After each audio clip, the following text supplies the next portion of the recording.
What's up? I'm back. In this segment, I'll talk a little bit about my up and coming book called Mind Gate, which is basically part two of Crown Lock and part three of the trilogy, The War of Malakin. The Mind Gate is gonna pick up where Crown Lock left. Bordo's gonna do it 20 years in the future.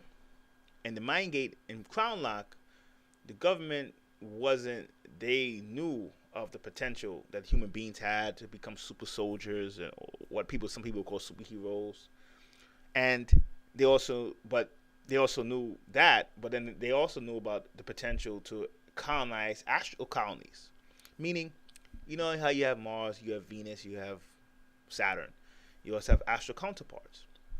So they understood early on that this is not going into the Mind Gate, where after, because in part one in Crown Lock is the beginning of this. They don't really know all this stuff yet. Part two, no, they make it known that, oh shoot, we could colonize the astral planes, and we could colonize them, and in a sense, death means nothing anymore. And it's funny because now it actually became like recreation, where some rich people will go plug in, and their consciousness will just get projected, and they'll be going in the astral and experiencing even better life than in the physical. So it became like this addictive thing where people will go and they'll buy, it became like currency, like where they have their own currency in the astral, in the astral colonies. It'll be literally worlds. And the poor, of course, don't know about this. And the rich knew, wow, I have a playground, but now I also know that there's no such thing as death, right? And then they developed a drug that they don't even have to do all the spiritual work that normally comes. Normally you have to do a whole bunch of spiritual work like a mystic to experience those worlds. They take a drug, they experience it like that. So Mind Gate picks up with that, and it picks up, Joe Caffrey has a song called Jack, and 20 years later he picks up the reins of his father did. He's an assassin working for the same company. He's even a better assassin than his father.